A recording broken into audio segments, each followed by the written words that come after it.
Abra sua Bíblia no último capítulo de Juízes, capítulo 21 de Juízes. Ora, haviam jurado os homens de Israel em Mispa, dizendo: nenhum de nós dará sua filha por mulher aos benjamitas. Veio o povo a Betel e ali ficaram até a tarde diante de Deus e levantaram a voz e prantearam com grande pranto. Disseram: ah, Senhor, Deus de Israel, por que sucedeu isto em Israel, que hoje lhe falte uma tribo? Ao dia seguinte, o povo pela manhã se levantou e edificou ali um altar, e apresentaram holocaustos e ofertas pacíficas. Disseram os filhos de Israel: quem de todas as tribos de Israel não subiu à Assembleia do Senhor? Porque se tinha feito um grande juramento acerca do que não viesse ao Senhor a Mispa, que dizia: será morto. Os filhos de Israel tiveram compaixão de seu irmão Benjamim e disseram: foi hoje eliminada uma tribo de Israel. Como obteremos mulheres para os restantes deles? Pois juramos pelo Senhor que das nossas filhas não lhes daríamos por mulheres. E disseram: há alguma das tribos de Israel que não tenha subido ao Senhor a Mispa? E eis que ninguém de Jabes de Gileade viera ao acampamento, à assembleia. Quando se contou o povo, eis que nenhum dos moradores de Jabes de Gileade se achou ali. Por isso a congregação enviou lá 12.000 homens dos mais valentes e lhes ordenou, dizendo: ide, e a fio de espada feri os moradores de Jabes de Gileade, e as mulheres e as crianças. Isso é o que haveis de fazer a todo homem e a toda mulher que se houver deitado com homem, destruireis.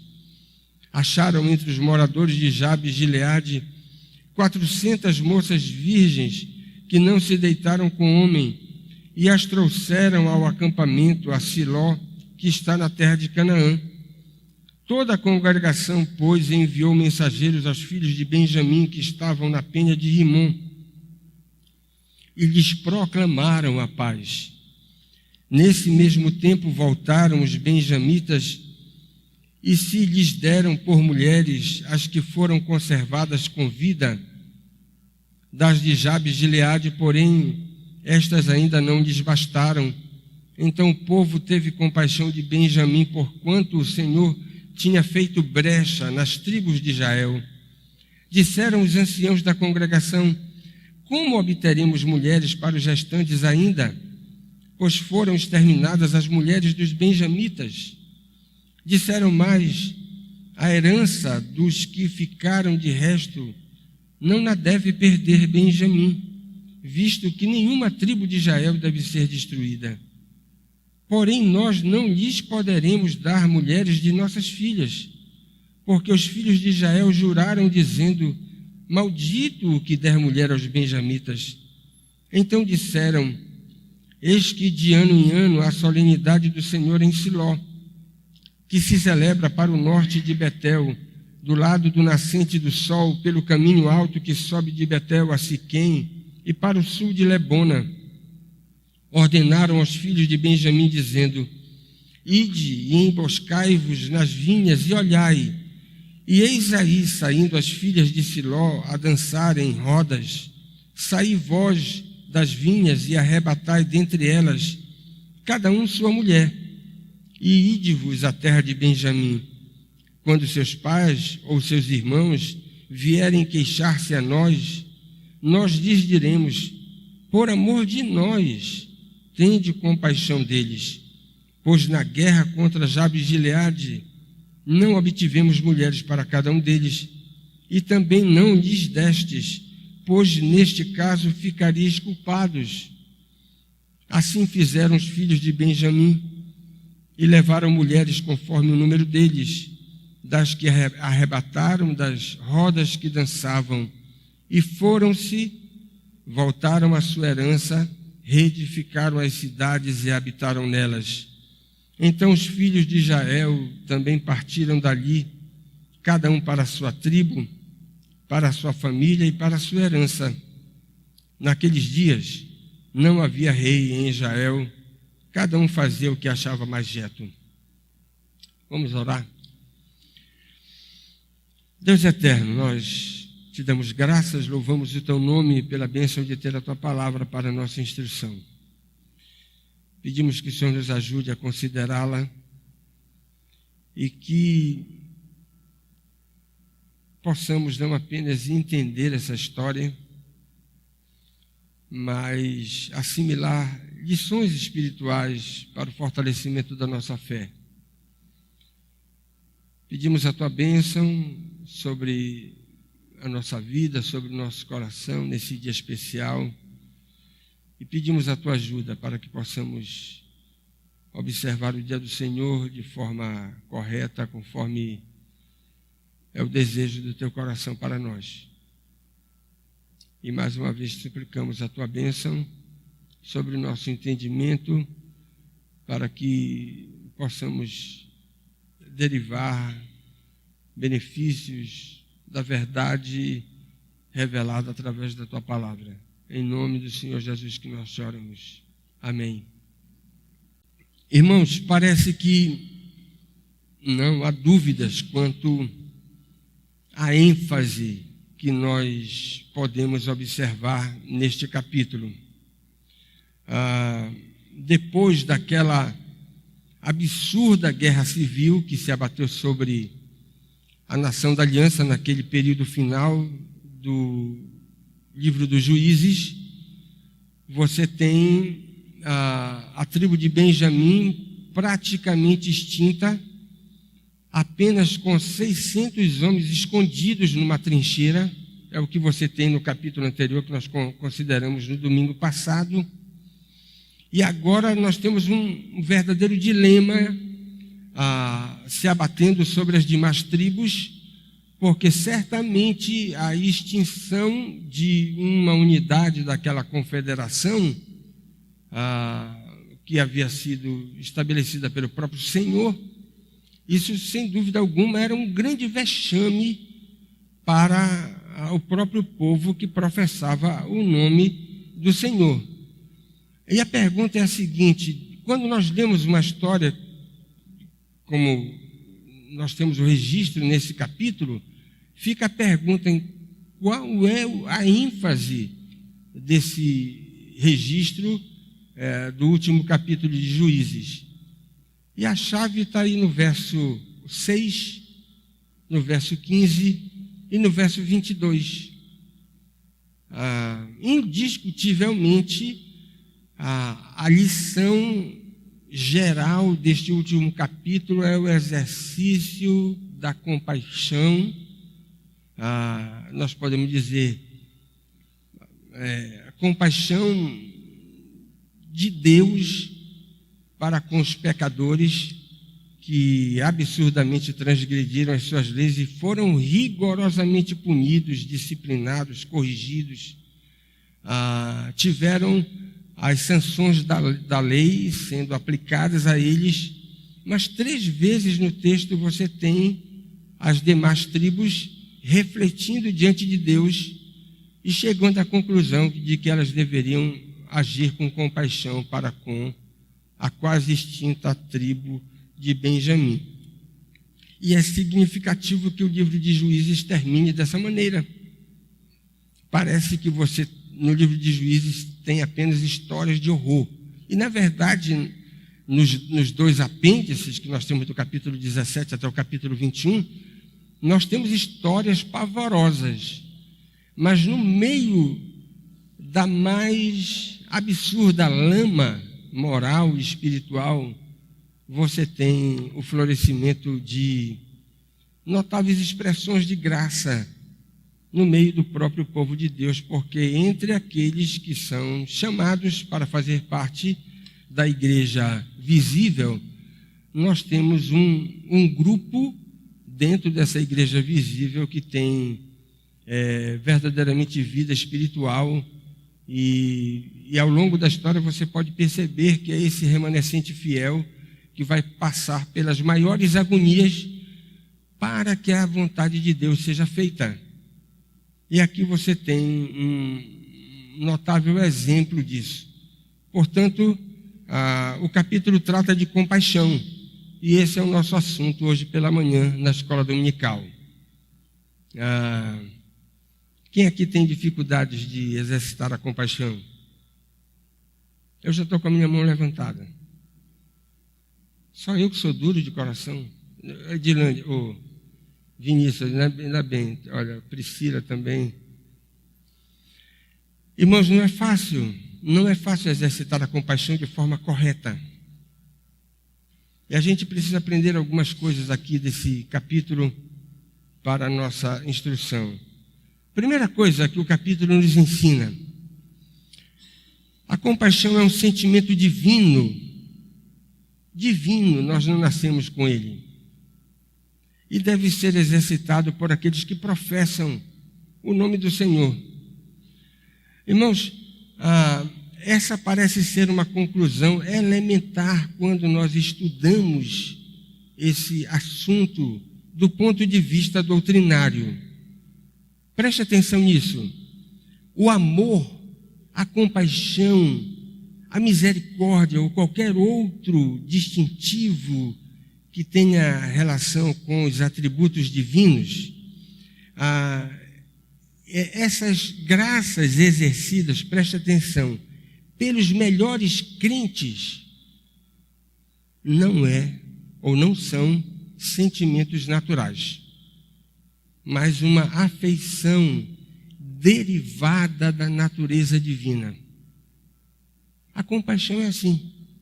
Não é um sentimento natural, mas é algo derivado da natureza divina e que se expressa através do nosso testemunho por causa da nossa comunhão com Deus. Preste atenção nisso. Ninguém deve se vangloriar de amar muito ou pouco, porque essa graça não é uma qualidade natural com a qual você nasceu. Não é um traço da sua natureza, mas é uma virtude dispensada pela graça de Deus a você, pelo simples fato de você ser crente. E presta atenção nisso. Não existem pessoas privilegiadas de nascimento que nascem com uma espécie de natureza dócil. Não existe isso. Não existe também aquela ideia de que alguns até alimentam de que existem determinados temperamentos que são melhores do que outros. Parece que os melancólicos e os fleumáticos são menos pecadores do que os coléricos e os sanguíneos. Mas isso é falso, do ponto de vista da Bíblia. As Escrituras nos dizem com notável clareza, 1 de João, capítulo 4, verso 19, nós amamos, complete, porque Ele nos amou primeiro. Nós amamos porque Ele nos amou primeiro.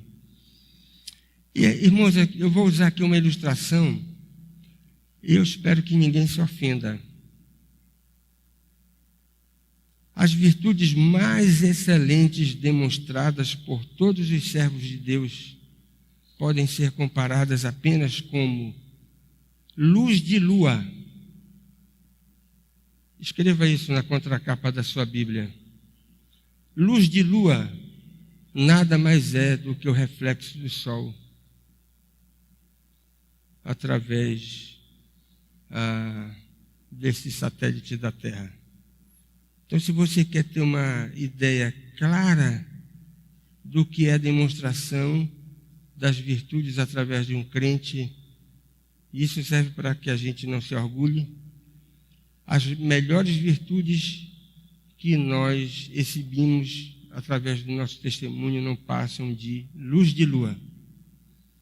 Essas virtudes não são suas, são reflexos da graça de Deus sobre a sua vida. Agora, é claro que isso não deve levar ninguém ao extremo da irresponsabilidade de dizer que não ama porque não recebeu esse dom ou essa virtude. E ainda bem que o texto aponta para outra direção. Olha lá, se alguém reclama de que as virtudes não florescem como ele gostaria que florescessem na sua própria vida, ele tem que reconhecer que isso não acontece porque ele não está utilizando da forma adequada os meios de graça. Porque olha aqui, o texto nos ensina que as virtudes florescem quando nós utilizamos de forma consciente, de forma correta e de forma profunda os meios de graça que Deus estabeleceu para que essas virtudes não apenas brotem, mas possam ganhar vigor no nosso testemunho.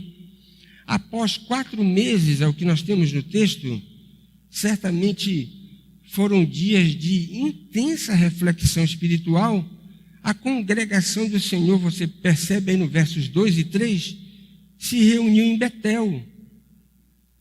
E eles se reuniram lá para contar dinheiro, para distribuir nomes para os diversos times que iriam disputar o futebol na tarde.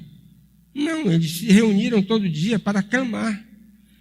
E clamar de forma afetuosa pelos irmãos que estavam passando por dificuldades, que eram os benjamitas que estavam escondidos. Irmãos, nós podemos até dizer, mas olha, aquele povo era muito emotivo, porque eles choravam muito. Interessante, no capítulo 20, você tem no verso 23 eles chorando. No verso 36 eles choram de novo. Agora no capítulo 21, no verso 12, eles novamente estão chorando. Talvez não é porque eles eram muito emotivos, mas pelos resultados que nós observamos, que foram colhidos naquela ocasião, aquelas expressões sentimentais profundas eram sinceras, porque Deus abençoou. No outro dia, preste atenção, passaram um dia refletindo, orando e chorando compulsivamente. No outro dia, o povo se levantou, segundo meio de graça, levantou um altar, ofereceu holocaustos e ofertas pacíficas. É o que você tem no verso 4. Como uma clara expressão de um sentimento solidário para com aqueles que estavam passando por aquele vexame. Era uma ocasião de emergência espiritual. E preste atenção nisso, se você está passando por alguma situação de emergência espiritual, não tem como você usar cibalena. Nem tem mais cibalena, né? Nem melhoral. Isso na minha época, né? Madribom, as coisas que não existe mais hoje. Você tem que lançar mão de remédio forte. E remédio forte são os meios de graça que Deus estabeleceu para que a gente possa pedir a sua bênção. Em situações de emergência, não adianta você querer corrigir com meia sola. Não adianta. Você tem que ir fundo, como eles foram aqui, lançando mão dos meios de graça, orando, colocando o coração e expiando a culpa. Foi o que eles fizeram. Utilizaram os meios de graça que Deus estabeleceu. Agora, bem, qual é o resultado disso? Irmãos, o resultado disso é que quando nós fazemos de forma sincera aquilo que Deus nos ordena, nós achamos o caminho. Aí você pensa, será que o caminho é por aqui? Será que é por aqui? Lance mão dos meios que Deus estabeleceu para que você possa ser orientado. Foi isso que aconteceu. Eles precisavam tomar providências acertadas. E não se acha o caminho, não se toma providências acertadas sem que, sinceramente, nós venhamos a expressar a nossa sincera dependência de Deus. É o que você tem aí no restante do primeiro parágrafo. Observe como duas perguntas aparecem no final aí do parágrafo que vai até o verso 7. E essas perguntas mostram com clareza a direção que Israel precisava tomar. Eles estavam sem a orientação de Deus. E a primeira coisa que a primeira pergunta que aparece, nos indica que eles estavam refletindo sobre o fato trágico de uma tribo ser extinta dentro da confederação israelita. Isso certamente não era do agrado de Deus.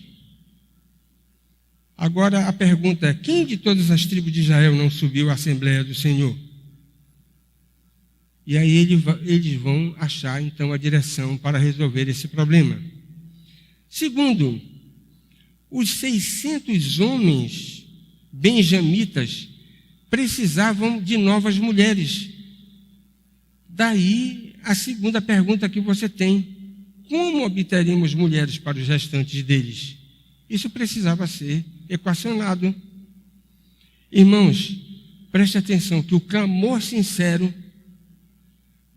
e a utilização do meio de graça para expiar a culpa abriram caminho para que eles pudessem obter a solução adequada para aqueles dois dilemas.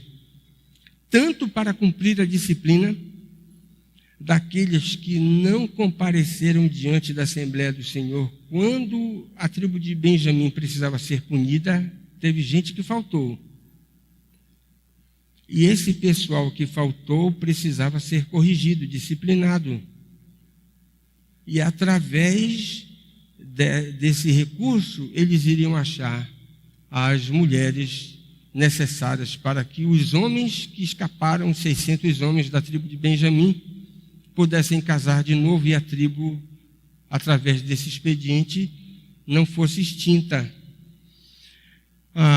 Irmãos, Provérbios capítulo 14, verso 1 diz o seguinte: o homem pode fazer planos, muitos planos, mas a resposta certa dos lábios, ela vem do Senhor. É o que você tem.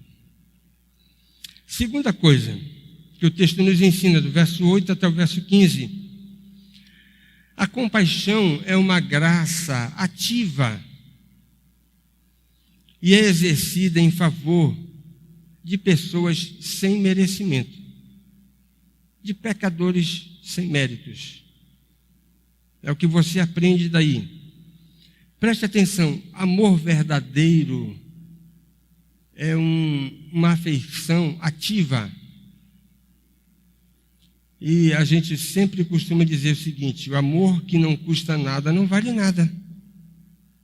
Ora, se alguém não está disposto a se sacrificar pelo objeto do seu amor, tal pessoa estará demonstrando que a sua afeição, se pode ser considerada afeição, é de péssima qualidade. A afeição verdadeira, saudável, de boa qualidade, é aquele sentimento que se mostra ativo para com o bem alheio. Esse amor verdadeiro sempre se mostra na prática, e não é simplesmente uma teoria que nós sustentamos. Por outro lado, o amor verdadeiro é uma expressão que se devota não apenas por aqueles que são simpáticos ou virtuosos, mas por miseráveis pecadores, por homens reconhecidamente sem méritos, para que possam ser objetos dessa afeição. Preste atenção que a congregação de Israel estava se movendo para resolver o caso daqueles que há poucos meses atrás, 4 meses, haviam se rebelado contra as decisões da Assembleia. Perceberam bem? As pessoas que estavam sendo objeto da reflexão da Confederação Israelita, para que pudessem ser tratados com compaixão. Na verdade, eram os 600 homens restantes da tribo de Benjamim. Mas eles foram tão desobedientes, eles se rebarbaram de uma forma tão terrível, eles traíram a nação. O comportamento deles foi péssimo. Por causa da resistência que eles demonstraram, eles provocaram uma terrível guerra civil. E a gente aqui poderia multiplicar elementos para colocar esses 600 homens no ostracismo perpétuo. Mas preste atenção, esse não é o modo de Deus tratar os pecadores. 4 meses havia se passado. E agora, segundo a ordem divina, segundo as operações de Deus, era o momento de restaurar aqueles pecadores. Talvez a gente ache pouco tempo, talvez a gente ache até muito tempo. Isso é variável, nós temos que admitir. Mas no atual cenário, naquelas circunstâncias, era o tempo de Deus para que a compaixão fosse exercida para com aqueles pecadores que não tinham nenhum merecimento para receber aquele tratamento compassivo. Na prática, irmãos, o texto aponta para 2 verdades que nós sempre devemos ter em mente. Quando o nosso coração for assaltado pela responsabilidade de exercer a compaixão. Muitas vezes o exercício da compaixão vai exigir o pagamento de um alto preço. Só o esforço para se importar com a calamidade alheia já exigiria daqueles israelitas uma grande dose de energia espiritual. Preste atenção, todo aquele povo foi congregado para estar junto. E para estar junto num dia inteiro para refletir sobre uma tragédia.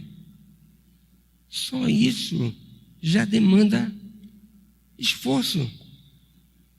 E você, acho que você concorda com isso.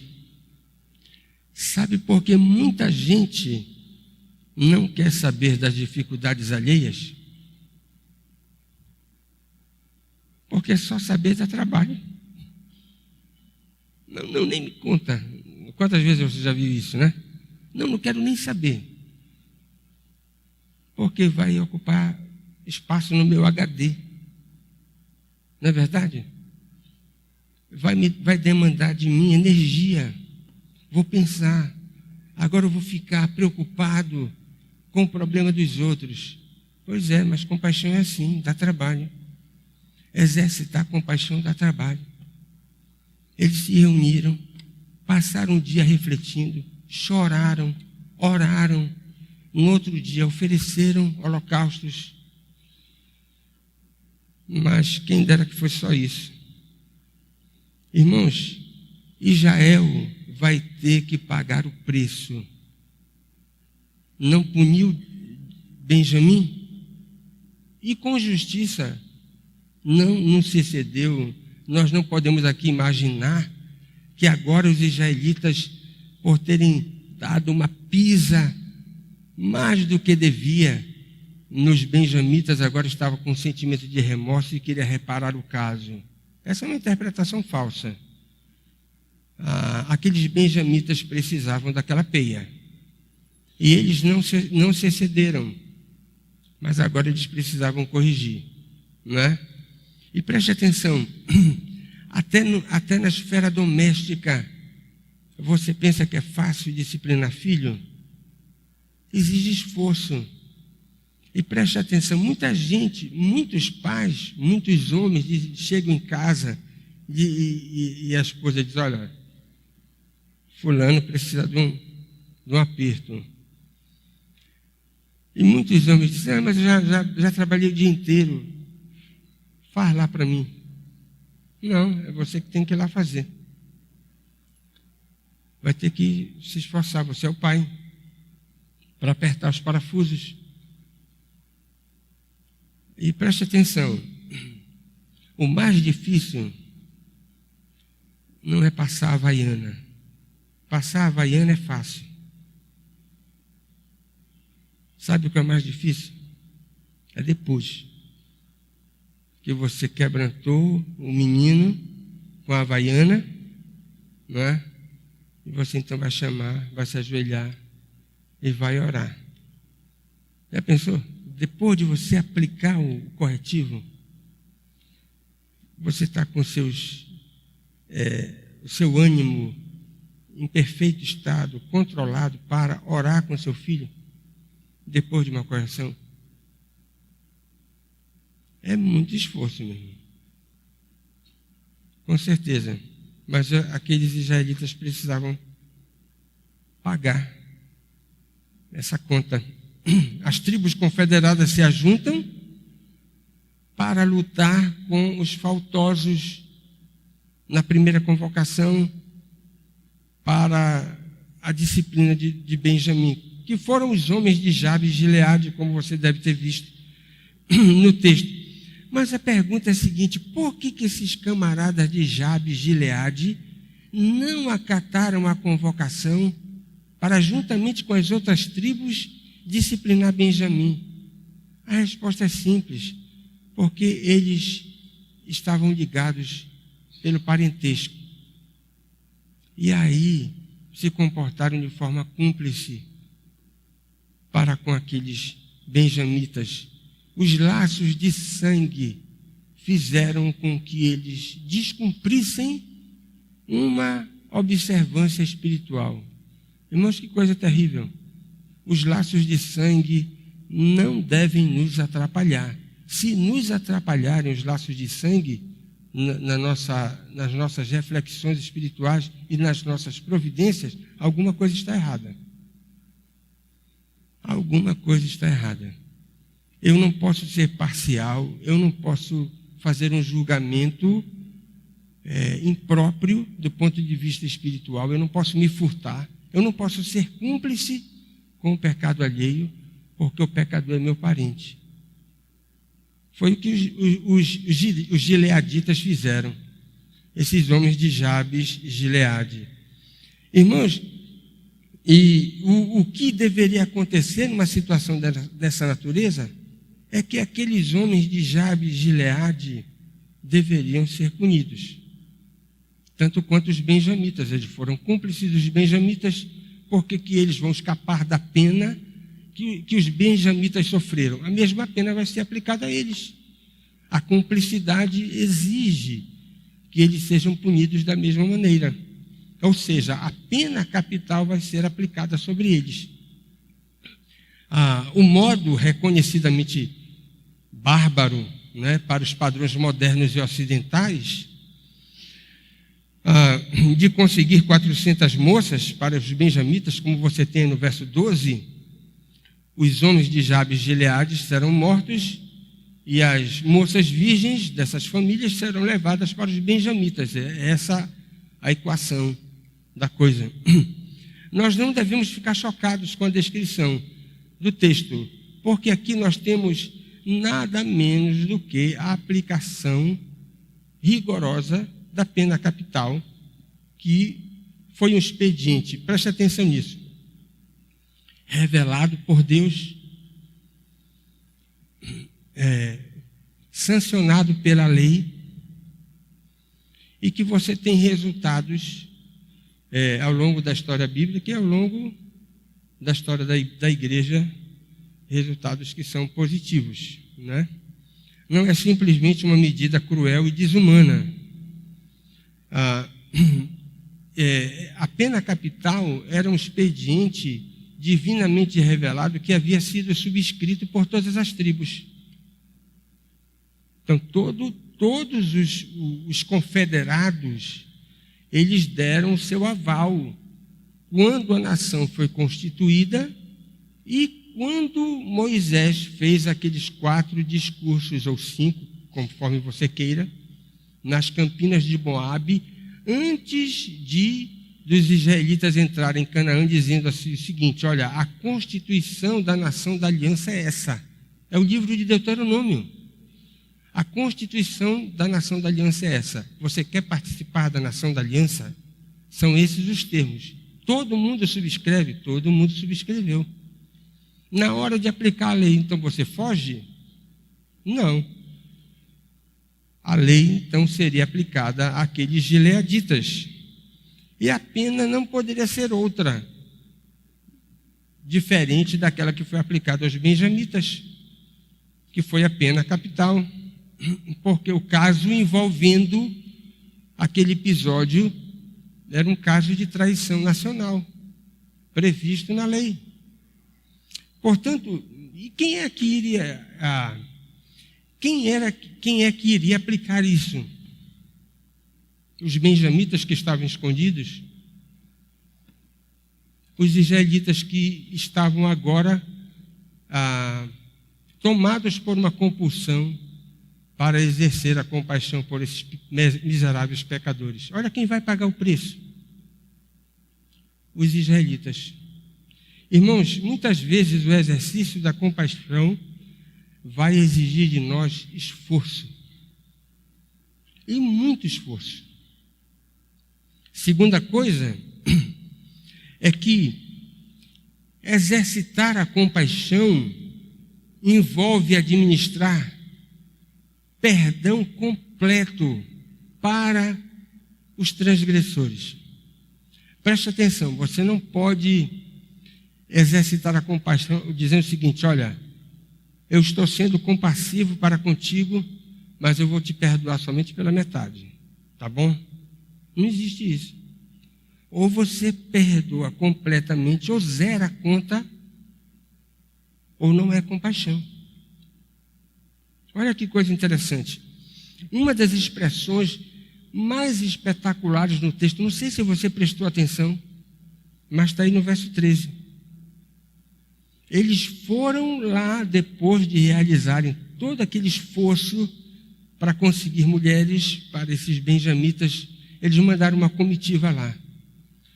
Mandaram uma comitiva para aqueles benjamitas que certamente depois de passados 4 meses, eles deveriam continuar apavorados. Será que ainda vai sobrar para a gente? Será que ainda vem atrás? Porque eles estavam perto. E a comitiva foi lá para dizer o seguinte: olha, vocês estão completamente perdoados. Nós viemos aqui para proclamar a paz para vocês. E a palavra clássica é a palavra shalom, que você tem aí no verso 13. Irmãos, aqueles deserdados benjamitas já haviam sido disciplinados. E agora, no tempo de Deus, eles deveriam ser restaurados. E isso deveria acontecer de forma solene e oficialmente. E eles seriam reconduzidos à comunhão plena com o restante do povo de Deus.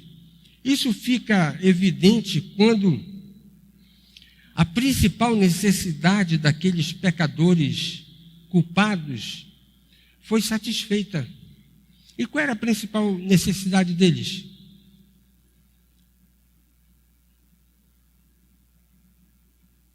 Ter outras mulheres, para que eles pudessem constituir família e a tribo de Benjamim não pudesse ser extinta.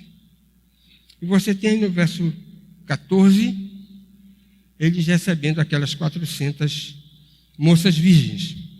No entanto, irmãos, a nota mais profunda daquele gesto de compaixão pode ser vista na consciência das implicações espirituais envolvidas naquela operação. Preste atenção aí no verso 15. Quando o editor faz questão de registrar que a compaixão envolvida naquela situação estava relacionada com uma brecha na nação da aliança que precisava ser restaurada. Essa brecha na unidade do próprio povo de Deus é alguma coisa extremamente preocupante. Porque, preste atenção, às vezes nós não damos tanta importância a essa questão da unidade. Mas você vai ver em toda a Escritura que uma casa dividida não vai a lugar nenhum. Preste atenção nisso. Unidade é alguma coisa que a gente deve tratar com muito cuidado. Eu não posso atentar contra a unidade. Nós fazemos parte de uma confederação, né? Nós temos a fé cristã, ela é corporativa. Então, eu não posso, por razões que venham na minha cabeça, ao meu modo, porque talvez eu não goste de determinadas coisas, e agora eu decidi, a revelia de todo mundo, remar para trás. Todo mundo está remando para frente, e eu vou remar para trás. Errado. Irmãos, a questão da unidade era uma questão seríssima, que deveria ser tratada. E o texto é interessante. A brecha precisava ser restaurada. Sabe o que significa? Preste atenção, como é sério essa questão. Eles arranjaram quantas mulheres, quantas moças virgens? 400. Quantos homens estavam escondidos? 600. Não dá. Estão faltando 200 mulheres. Sabe o que isso significa? A brecha não foi completamente restaurada. O trabalho ainda precisa continuar. Nós precisamos arrumar mais 200 mulheres, 200 moças para esses benjamitas que estão faltando. Perceberam a questão séria?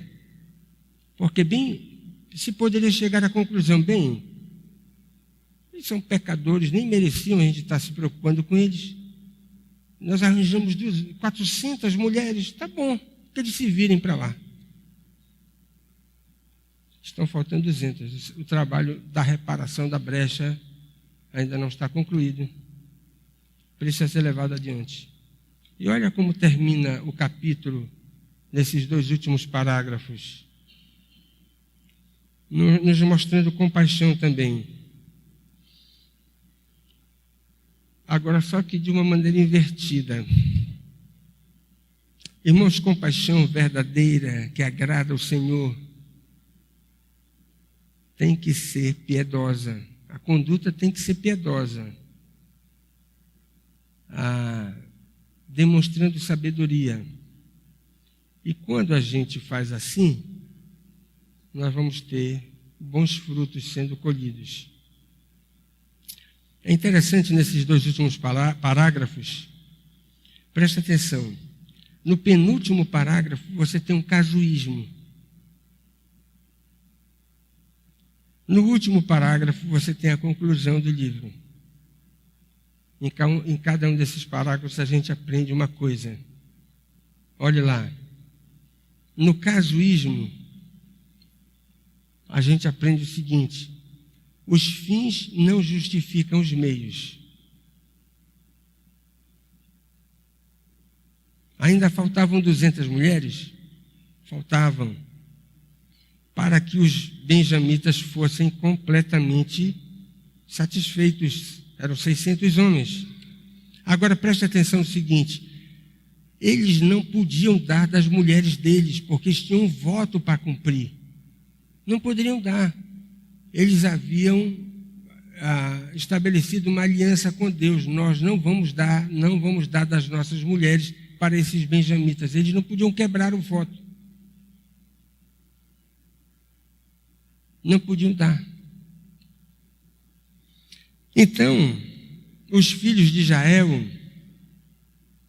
especificamente os anciãos, tiveram uma ideia. Não sei se você percebeu na história.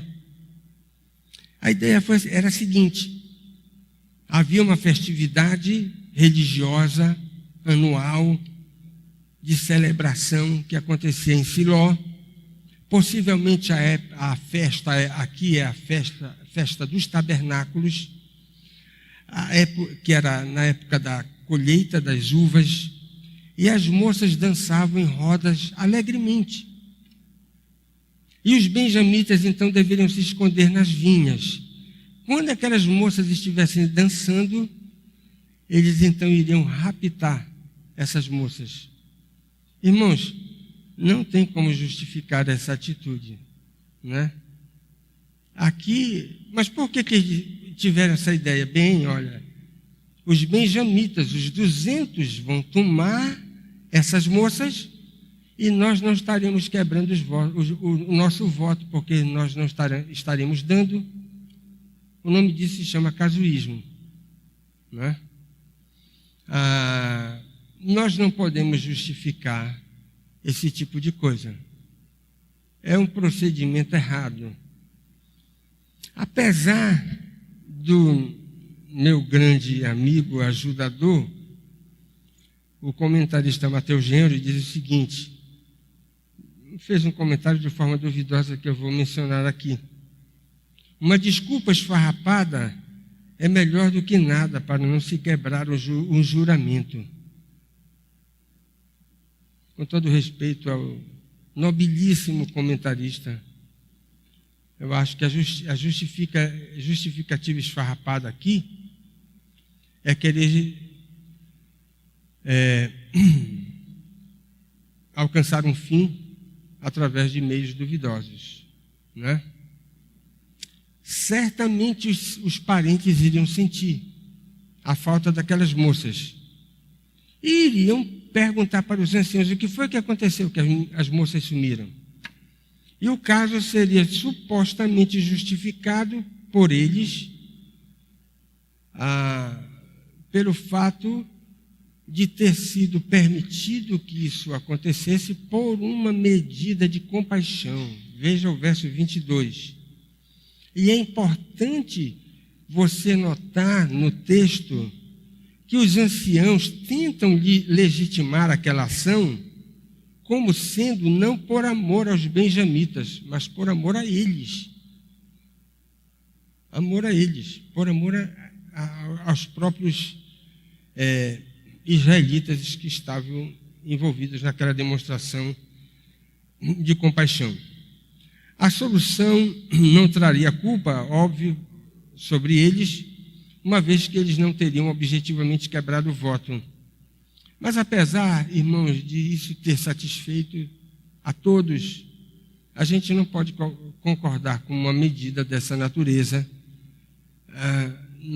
Parece nada mais do que uma tentativa de tangenciar as obrigações legais, como na época do Novo Testamento os fariseus faziam isso com uma notável competência, né? Eles eram os mestres do casuísmo.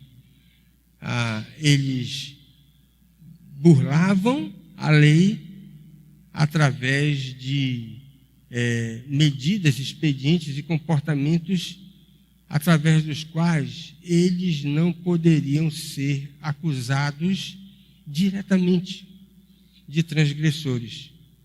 Mas certamente eles estavam transgredindo indiretamente, como os israelitas poderiam ser enquadrados aqui.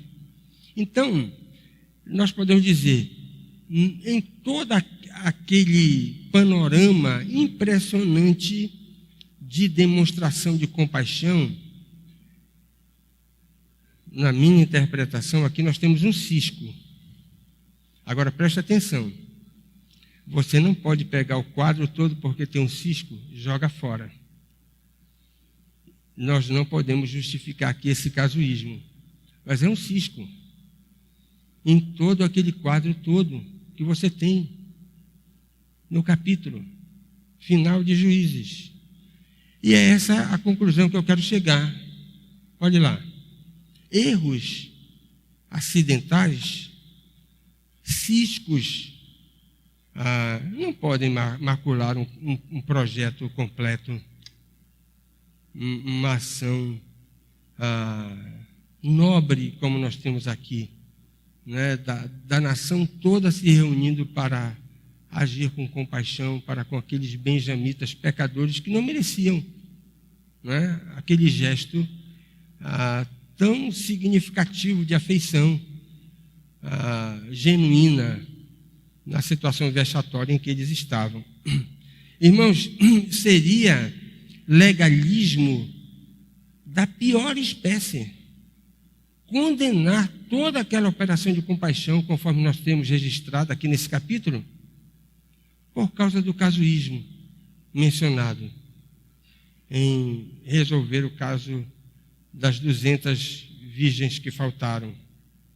O editor registra no último parágrafo o balanço geral daqueles procedimentos. E correto, ele não poderia dar uma avaliação, ele não poderia fazer uma avaliação negativa de toda aquela operação de compaixão, porque era uma operação legítima. Teve lá o seu erro? Teve. Mas você não pode, por causa daquele negocinho, condenar o todo. E é por isso que o editor termina nos mostrando de forma positiva toda aquela operação. Nos mostrando que exercitar de forma correta, de acordo com como Deus quer, segundo as suas exigências, a compaixão para com pecadores sem mérito, redunda em bons frutos. E essa é a conclusão que nós devemos chegar no final desse capítulo. Apesar do refrão característico que nós temos aqui no final do capítulo, indicando a falta de referenciais de autoridade, não havia rei, né? É o que o texto diz no último versículo, não havia rei em Israel. O balanço do editor de Juízes, nesse último capítulo, em função de toda aquela tragédia, é um balanço inspirativo. Obviamente, ele não sustentava uma confiança cega na monarquia. Ele não está repetindo esse refrão e dizendo assim: olha, se nós tivermos um rei, todos os nossos problemas serão resolvidos. Porque a gente sabe que não é uma questão de regime, né? A própria história da monarquia vai redundar em 2 cativeiros. E a monarquia nunca mais vai ser restaurada na história da nação da aliança. Se você tem alguma dúvida disso, de que regime não é a solução, mudança de regime não é a solução, leia Neemias, capítulo 9, do verso 26 até o verso 31, e você vai ver lá o texto dando uma versão inspirada do que foi a monarquia no período subsequente a ela, que foi o período da governadoria de Neemias. A primeira pergunta eu já fiz, de aplicação desse texto. Não é fácil exercer de forma correta a compaixão. E você tem dificuldades para exercer compaixão? Segundo, nós não devemos ser compassivos apenas com aqueles que nos são simpáticos. E essa pergunta aqui é séria. Se você deseja exercitar compaixão mesmo, você não pode selecionar candidatos. Não, você é compassivo com esse, porque eles são bonitinhos. Esse não são bonitinhos e eu não vou ser compassivo, né? Preste atenção que nós não podemos errar nem com relação aos filhos. Nós não podemos variar, não devemos, né? Variar. no exercício dessa afeição, nem para com as pessoas que nos são mais próximas. Terceira pergunta, nós estamos falando de exercício da compaixão, exercício da compaixão, você exercitando compaixão com os outros. Nós vamos pensar na contramão. Alguém já tomou iniciativa para tratar com você e lhe oferecer um perdão generoso, sendo você o transgressor? Se coloque na posição de um benjamita, que desobedeceram, se rebarbaram, causaram aquela guerra civil, quase foram exterminados, mas eles se deixaram tratar, foram tratados. Quando você estiver nessa situação dos benjamitas, cuidado para você reagir também de forma correta. E por último, quem aqui já errou no exercício da compaixão? Às vezes nós erramos, né? E agimos às vezes de forma tola, sem a devida firmeza. Preste atenção que você precisa sempre combinar firmeza com ternura. Essas duas coisas precisam estar juntas, inseparavelmente ligadas. Que Deus nos abençoe, nos ajude a compreender esse assunto.